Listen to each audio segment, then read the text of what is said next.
The alarm screamed through monitoring Station 7 Gamma like nothing, Commander. Velinara had heard in her 30 years of service. The veteran officer rushed from her quarters, her forearms fumbling with her uniform as she ran toward the command center. Around her, the station's crew moved with practiced urgency, their faces showing confusion rather than fear. Equipment malfunctions happened, but not like this. Report? Velinara barked as she entered the command center, her tall frame casting shadows across the glowing displays. Lieutenant Cross spun his chair around, his scaled face pale beneath the blue emergency lighting. Commander, we detected something, the vessel, but it shouldn't be possible. Velinara moved to the main display, her sharp eyes scanning the data that scrolled past in streams of light. The Zenthari species had evolved with exceptional vision, perfect for monitoring the vast darkness of space.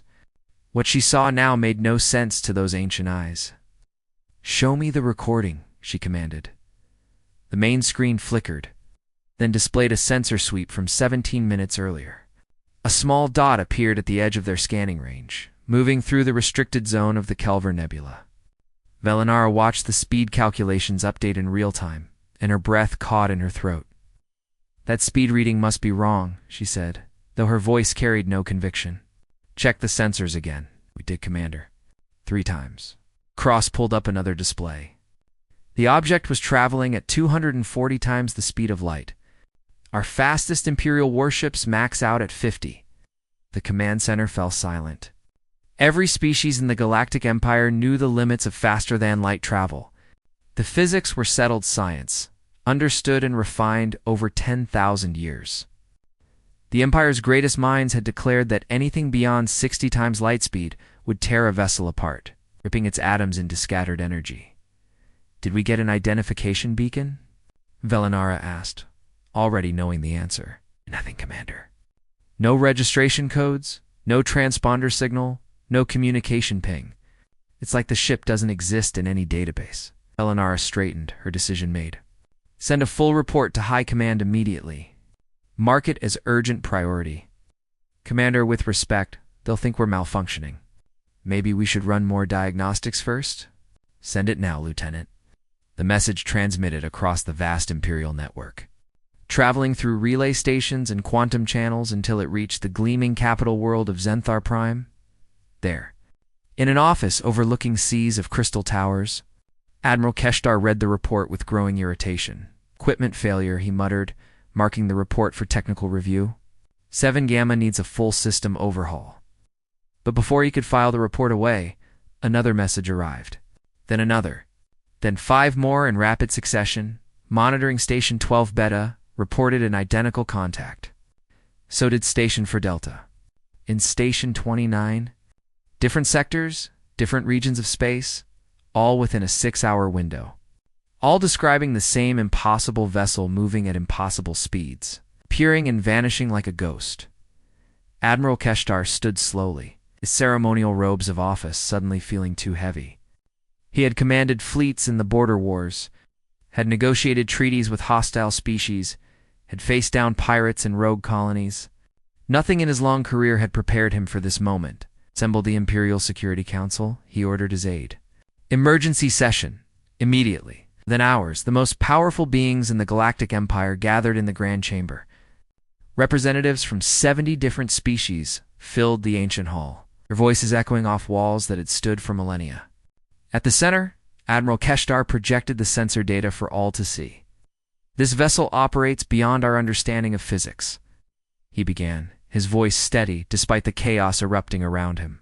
It has no identification, no known origin, and capabilities that exceed our most advanced technology by factors we cannot explain.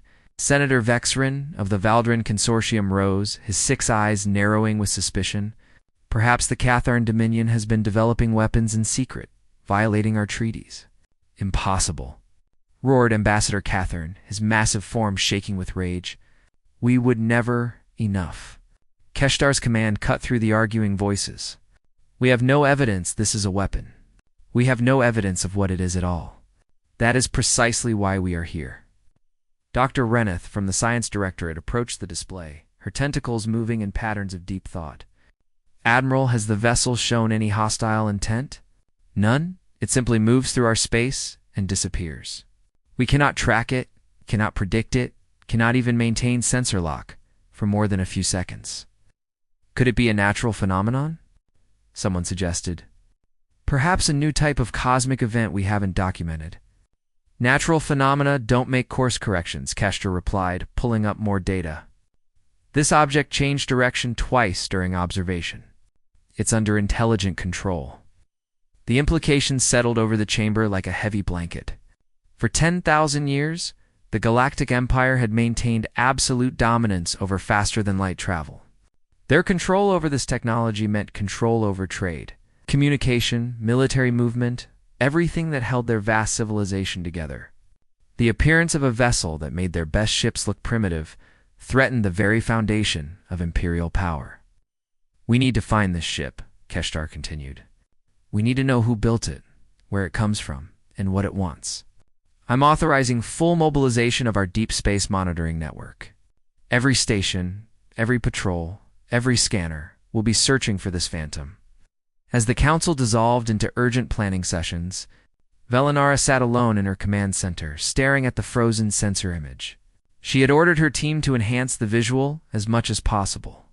The quality was poor, pixelated, and grainy, but it showed something. The mystery vessel was small, perhaps the size of a light courier. Its hull was smooth and oddly shaped, with lines that seemed more artistic than functional. And along its side, barely visible in the enhanced image, were markings. Symbols in a language that looked nothing like any of the 70,000 documented languages in the Empire's vast archives. Velinara traced the strange symbols with one clawed finger against the screen. Somewhere out there in the infinite darkness, someone had built something impossible. Someone had broken the rules that governed reality itself. Someone was traveling through Imperial space without permission, without fear. Without even announcing their presence, the commander felt a chill run down her spine. A primitive emotion from her species' ancient past. It was the feeling prey gets when they realize they're being watched by something they cannot see, cannot understand, cannot fight, for the first time in 10,000 years. The Galactic Empire was not the most advanced civilization in their own territory, and they had no idea what that meant for their future. Retrites hash mystery in the stars. Galactic Empire panics over fast. Unrecorded ship ## Part 2. The hunt begins. Captain Thornax stood on the bridge of the Imperial warship Relentless, studying the holographic star map that floated before him. His reputation as the Empire's greatest hunter had been earned through 2 decades of never losing his target. Pirates, smugglers, rogue colonies all had fallen before his skill and determination. But this phantom ship was different. Captain, the gravity well generators are in position, his first officer reported. The young officer's voice carried barely concealed excitement. We have the entire Kessler cluster locked down. Nothing can jump to faster than light speed within 3 light-years of our position. Thornax nodded slowly, his battle-scarred face thoughtful. Around him, his crew worked with quiet efficiency, monitoring dozens of screens and sensor arrays. The Relentless was joined by 12 other Imperial warships, forming a net that should catch anything trying to pass through this region of space. The Intelligence Division predicts the Phantom will pass through this sector within the next 6 hours, Thornax said. Based on its previous movements, this is the logical route to wherever it's going. But even as he spoke, doubt gnawed at him. This vessel had shown nothing logical so far. It appeared in random locations, moved at impossible speeds, and vanished without a trace. How did you trap something that broke every rule? Far away on the Imperial capital, the Senate chamber buzzed with angry voices. Senator Vexrin stood at the central podium, his face flushed with rage. The Catherine Dominion must be behind this, he shouted, pointing an accusing finger at the Katharn delegation. They have the resources, the motivation, and the secrecy to develop such technology. Ambassador Catherine rose to his full impressive height, his deep voice rumbling through the chamber. Your accusations are baseless and insulting. The Katharn have honored every treaty, every agreement. Perhaps the Valdrin should explain their own secret research stations in the Outer Rim. How dare you silence? The Emperor's voice cut through the chaos like a blade. The ancient ruler rarely spoke in Senate sessions, but when he did, all listened. This bickering serves no purpose. We face an unknown threat, and we tear at each other like starving beasts. Shame on all of you. The Senate fell quiet, but the suspicious glances and whispered conversations continued. Fear was spreading through the empire like a disease. If one species had developed superior technology in secret, what did that mean for the careful balance of power? What did it mean for trade agreements, territorial borders, military standings? On the border worlds, far from the gleaming capital, different rumors spread. Old merchants spoke of ancient legends, stories passed down through generations, tales of ghost ships that moved between the stars, vessels from beyond the known galaxy, warnings from species long dead about visitors who would come when the time was right. In a small trading post on the planet Veraxis, an elderly Thuelian bartender named Gresh served drinks to nervous spacers. They spoke in hushed tones about the phantom ship, about Imperial fleets mobilizing, about the end of peaceful times. My grandfather told me stories, Gresh said quietly, polishing a glass with his three-fingered hand. Stories from before the Empire, from the old days. He said there were travelers who came from the dark between galaxies, explorers who moved faster than light itself could follow. He said they were dangerous not because they wanted to hurt anyone, but because they changed everything they touched. Old tales, one spacer scoffed. Nothing but stories to scare children, maybe Gresh replied. But maybe stories exist for a reason. Back aboard the Relentless, alarms suddenly blared. Thornax spun toward the main display, his heart racing. There, appearing exactly where the intelligence division had predicted, was the phantom ship. All vessels battle station.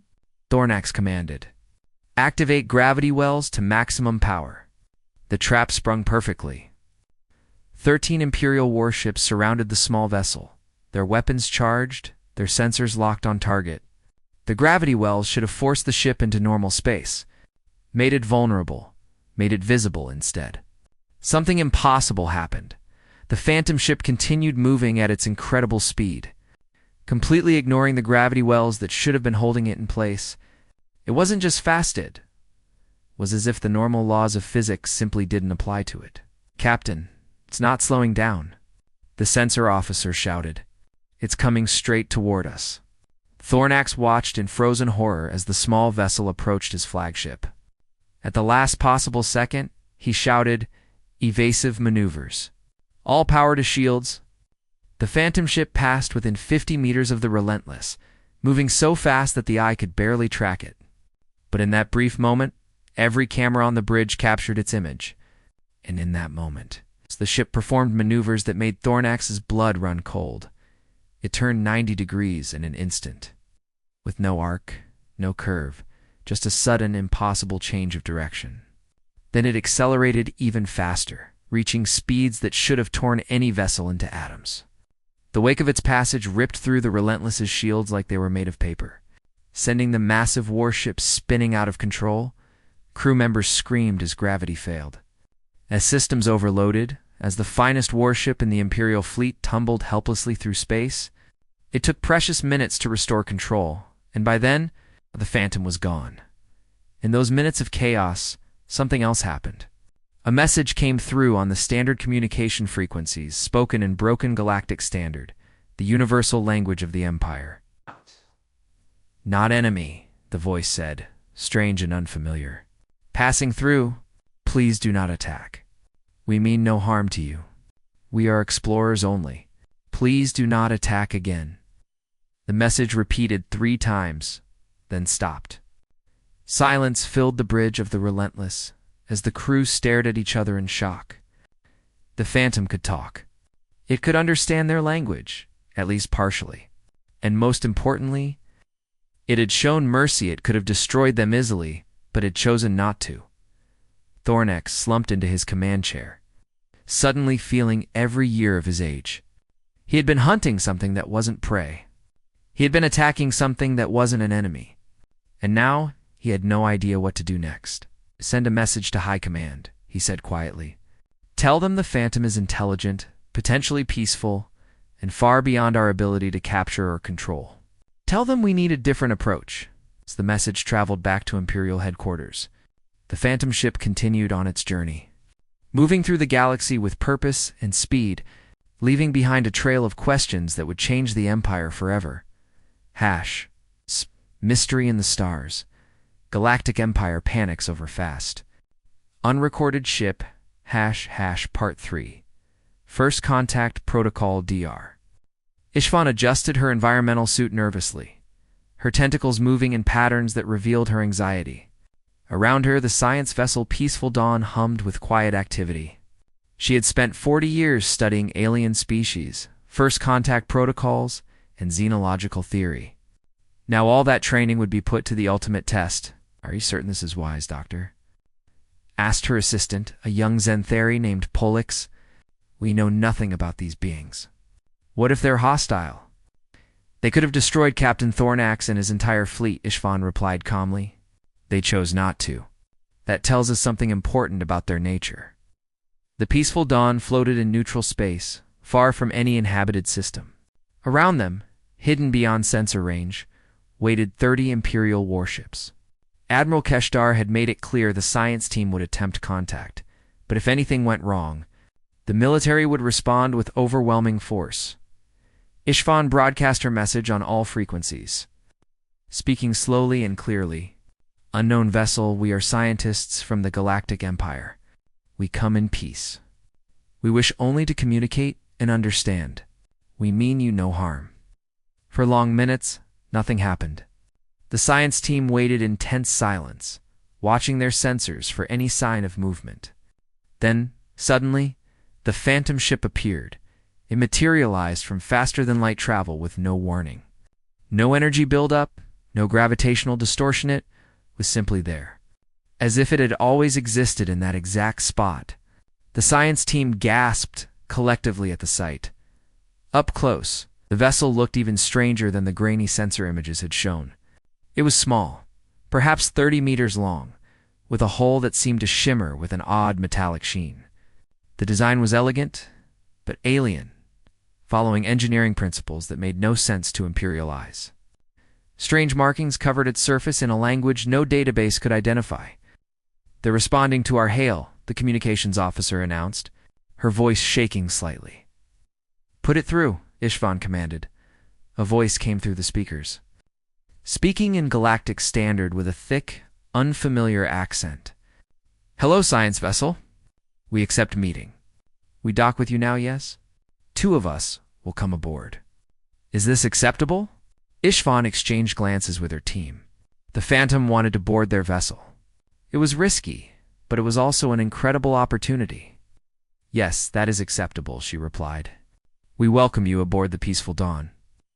The Phantom ship maneuvered with impossible precision, sliding up to their docking port as smoothly as if guided by expert pilots who had trained on this exact vessel for years.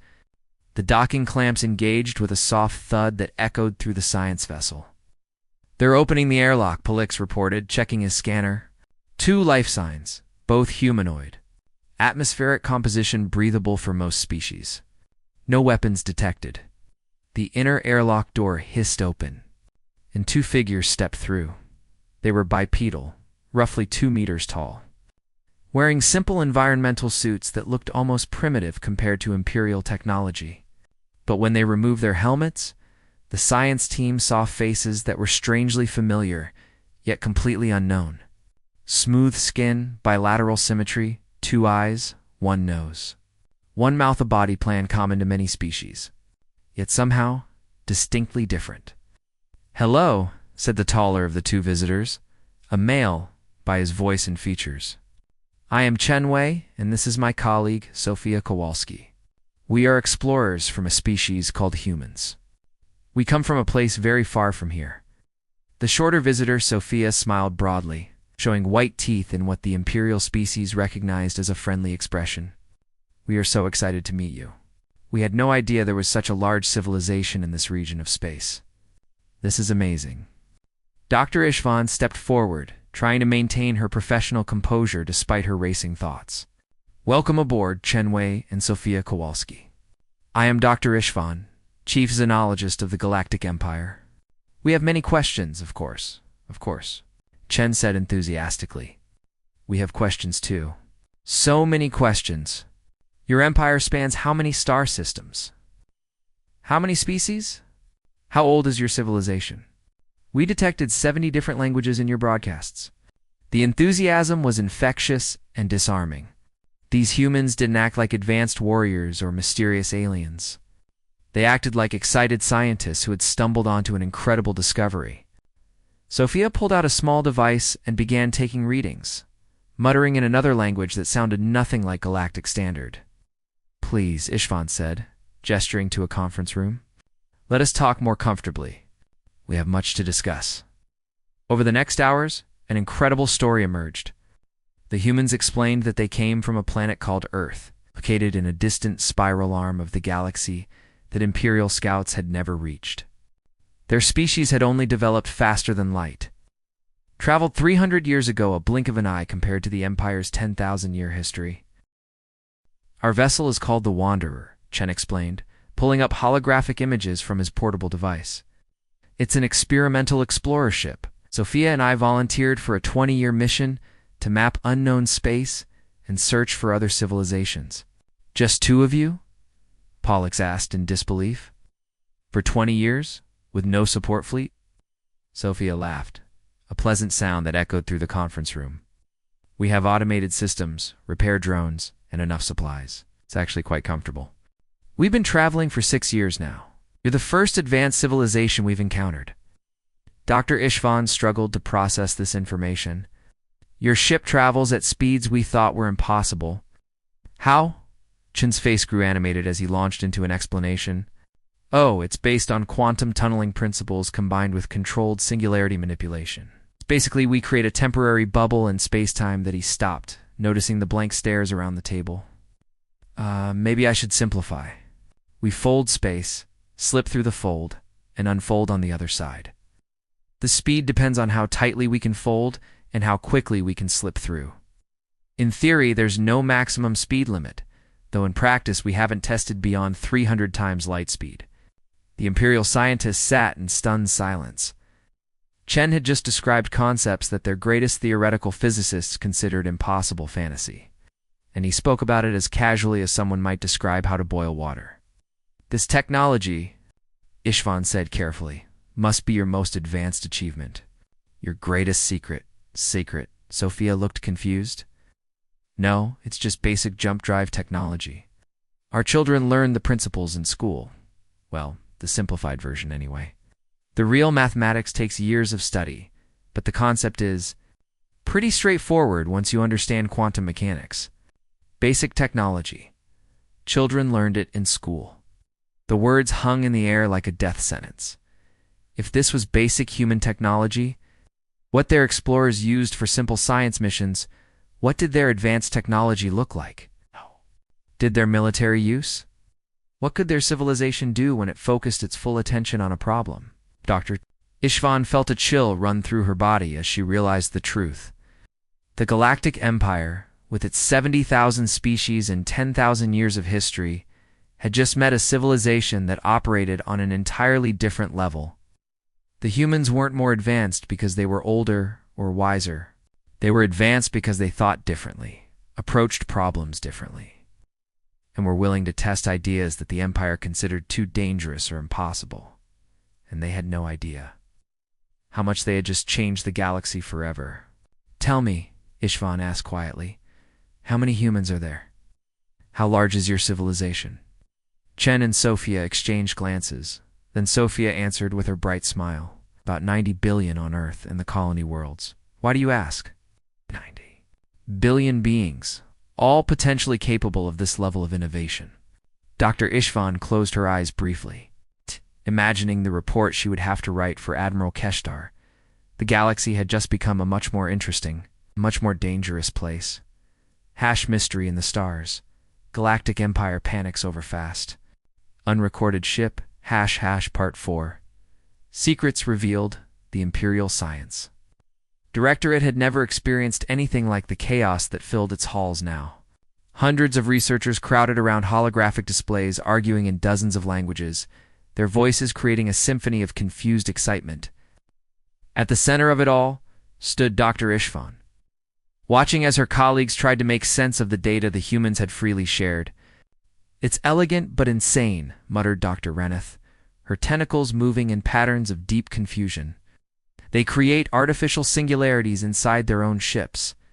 Do they understand how dangerous that is?" "They understand perfectly," replied Professor Kexenol, a physicist who had spent 50 years studying faster-than-light theory. "They simply don't care.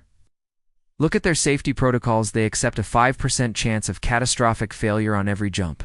5%. We would never accept anything above 0.01%. Ishvan listened to the debates swirling around her, but her mind was elsewhere. She kept thinking about Chen and Sophia, about their casual attitude toward danger, their excitement about discovery, their willingness to spend 20 years alone in the void just to see what was out there. What kind of species produced such individuals? The answer was in the data they had shared. The humans had included not just technical specifications, but also historical records, cultural information, even entertainment media. Ishvan had spent the last 3 days reviewing it all, and what she found both fascinated and terrified her. Humanity had reached space less than 400 years ago, had nearly destroyed themselves in global wars, had survived diseases and environmental disasters that would have ended most species. But instead of becoming cautious and careful, they had become bold and inventive. Every setback seemed to push them to try harder, think differently, take bigger risks.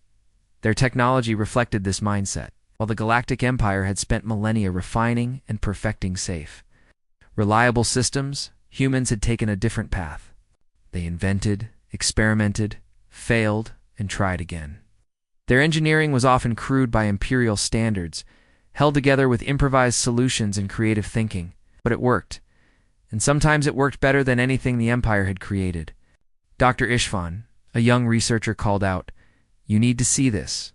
We've been analyzing their propulsion mathematics. The equations they're wrong." "Wrong how?" Ishvan moved to the display. "Wrong by our standards.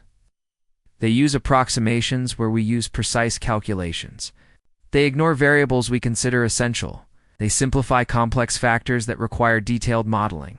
According to every theory we have, their drive systems shouldn't work at all. Yet it does work," Ishvan said quietly. "It works better than ours." "What does that tell us?"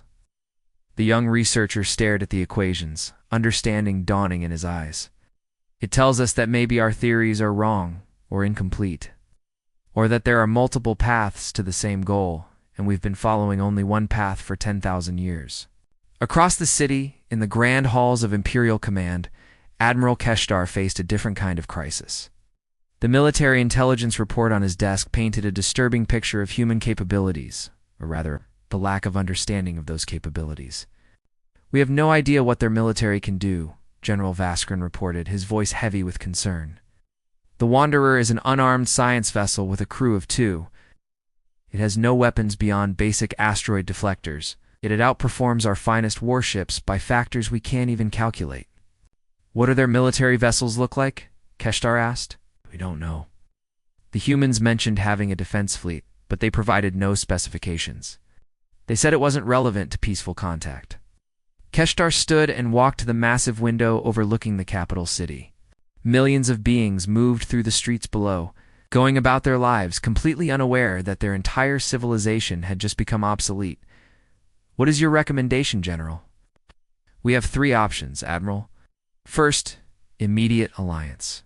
Offer the humans everything we have in exchange for their technology and friendship. Second, isolation. Close our borders, fortify our territory, and hope they leave us alone. Third, Keshtar turned to face the general. Preemptive assessment. Send scout ships to locate their home territory. Determine their strength. Prepare for potential conflict before they become a threat." "They're already a threat," Keshtar said bitterly. "Not because they want to hurt us, but because their mere existence changes everything. Every trade agreement, every military calculation, every political balance, all of it becomes meaningless if humans can cross the galaxy in days while we take months." Back aboard the peaceful Dawn, Chen and Sophia prepared to depart. They had spent a week with the Imperial scientists sharing information, answering questions, and expressing genuine excitement about everything they learned. Now it was time to continue their mission. "Thank you for your hospitality," Sophia said, shaking hands with Dr. Ishvan in the human manner. "This has been the highlight of our entire journey. Wait until we tell Earth about the Galactic Empire. They'll want to send proper diplomatic vessels immediately." "We look forward to it," Ishvan replied, though her hearts were heavy. "Safe travels, Sophia." "Chen." "See you around the galaxy," Chen called cheerfully as they headed to the airlock. After the Wanderer departed, Ishvan stood at the viewing port watching the small vessel prepare for its jump. Behind her, Pollux worked at a console, his movements careful and precise. "The tracking beacon is in place," he reported quietly, "attached to their hull during the docking procedure. We should be able to follow their trajectory back to human space." Ishvan nodded, feeling a deep shame at the deception. The humans had been nothing but honest and friendly, and the Empire had responded by tagging them like animals. But orders were orders, and the security of the Empire demanded that they learn the location of human territory. "Beacon is active," Pollux continued. "Signal is strong. We're tracking them now. They're preparing to jump. Signature building, and they're gone." Silence filled the observation deck. Pollux stared at his console in confusion. "Doctor, the beacon signal just stopped." "Stopped? You mean they're out of range?" "No, I mean stopped. The signal didn't fade or weaken. It just ceased to exist. It's like the beacon was never there at all." Ishvan felt a cold understanding settle over her. The humans had known. Of course they had known. Their sensors were probably sophisticated enough to detect the beacon immediately. They had said nothing, had remained polite and friendly, and had simply disposed of the tracking device. Once they were clear, the message was subtle but clear. "We know you tried to follow us. We're giving you a chance to choose a different path." "What do we report to Admiral Keshtar?" Pollux asked nervously. Dr. Ishvan turned from the viewing port, her mind made up. "We tell him the truth.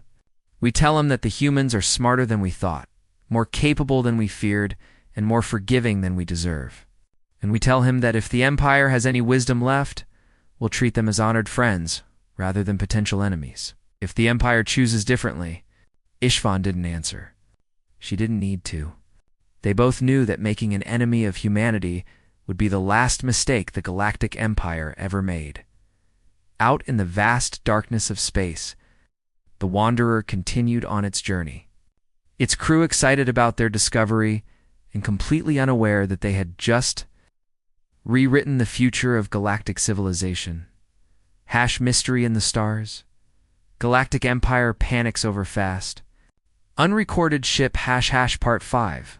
A new equation the tracking beacon signal disappeared at exactly 1400 hours Imperial Standard Time. Within 3 hours, every major power in the Galactic Empire knew about the failure. Within 6 hours, the Grand Council convened an emergency session. Within 12 hours, the Empire teetered on the edge of political chaos. "The humans toyed with us," Senator Vextrin shouted, his voice echoing through the ancient chamber. "They pretended to be friendly explorers while demonstrating their superiority. This is an insult to imperial dignity?" Or perhaps Ambassador Catharn rumbled, its massive form rising from his seat. "They simply removed a spy device from their vessel, as any sovereign being has the right to do. We violated their trust, not the other way around. Trust." Vextrin spun toward the Catharine ambassador. "What trust can exist with a species we know nothing about? A species whose technology makes ours look like primitive tools?" Emperor Zarthon raised one withered hand, and the chamber fell silent. The ancient ruler had seen the Empire through war and peace, expansion and consolidation, triumph and tragedy. Now, in what might be his final years, he faced the greatest challenge of his long reign. "Enough bickering," the Emperor said, his voice soft but carrying absolute authority. "Dr. Ishvan, you spent more time with these humans than anyone. Speak plainly, what is your assessment?" Dr. Ishvan stood, feeling the weight of thousands of eyes upon her. Her tentacles moved in patterns of careful thought as she chose her words. "Your Majesty, honored delegates, I believe the humans represent something we have never encountered before. They are not conquerors seeking territory. They are not traders seeking profit. They are explorers driven by curiosity, inventors driven by creativity, and risk-takers who see failure as merely a step toward success." She paused, pulling up holographic images of Chen and Sophia. These two beings volunteered to spend 20 years alone in a small ship, far from home, with no guarantee they would find anything or even survive. They did this not for money or glory, but simply to see what was out there. What kind of species produces such individuals? A species we should want as friends, not enemies. Friends who refuse to share their technology, someone muttered. They shared everything we asked for, Ishvan countered sharply. The fact that we cannot understand or replicate their technology is not their fault. They built their civilization on different principles than ours. They take risks we would never allow. They accept failures we would consider catastrophic. And somehow, through all of that chaos and danger, they achieve miracles. The chamber erupted in debate again. Some demanded immediate military buildup on the frontier nearest human space. Others advocated for diplomatic missions and trade negotiations. Still others wanted to close imperial borders entirely. To pretend the humans didn't exist and hope they went away? Captain Thornax sat silently through it all. Remembering the moment the Wanderer had passed his flagship, he had commanded warships for decades, had faced pirates and rebels and hostile species. But in that brief encounter, he had felt something he never expected to feel again: fear. Not fear of weapons or aggression, but fear of obsolescence. Fear that everything he knew about warfare and tactics had become outdated in a single instant. "Your Majesty," Admiral Keshtar spoke up, "regardless of our political decisions, I recommend we establish a dedicated division to monitor human activity and maintain communication. We need specialists who understand their thinking, their culture, their unpredictable nature." "Agreed," the Emperor said. "Captain Thornax, you will head this new Human Relations Division. Your experience makes you uniquely qualified." Thornax stood and bowed, accepting the assignment even as he wondered what it meant. How did you monitor people who moved faster than your sensors could track? How did you understand beings who thought so differently from every known species? 6 months passed. 6 months, during which the Galactic Empire held its collective breath, wondering if the humans would return, if they would make demands, if they would seek conquest or alliance or something else entirely. Then the sensors began reporting new contacts. Not one phantom ship, but dozens. Human vessels appearing across the galactic rim, spreading out in a pattern that suggested systematic exploration rather than military expansion. Thornax stood in his new command center, watching the reports flow in. Each human ship that was contacted responded politely, shared information freely, expressed excitement about meeting new species. Some carried trade goods and proposals for economic cooperation. Others were pure science vessels, cataloging stars and planets and cosmic phenomena. A few were tourist ships, civilians, paying to see the galaxy on vessels that made the trip in comfort and safety. None of them asked permission to travel through imperial space. They simply went where they wanted, navigating by their own maps, following their own interests. It wasn't aggressive or disrespectful. They simply didn't see the Empire's borders as relevant to their activities. "We have another contact," his aide reported, this time in the Kalos sector. "They're requesting information about local hazards and offering medical supplies in trade for star charts." "Tell them," Thornax paused, realizing the futility of trying to control something uncontrollable. "Tell them welcome to Imperial space. Offer them the charts freely. Ask them to report any hazards they discover." The aide looked surprised, but transmitted the message. Minutes later, the response came back: enthusiastic thanks, promises to share any discoveries, and an invitation to visit their vessel for a meal and cultural exchange. Thornax smiled despite himself. The humans were doing what humans did, exploring, learning, sharing, completely ignoring any attempt to restrict or control them. And somehow, instead of causing chaos, they were creating opportunities. Trade agreements were being signed. Scientific collaborations were forming. Cultural exchanges were happening spontaneously. Dr. Ishvan arrived at the command center, her face showing the exhaustion of too many long days.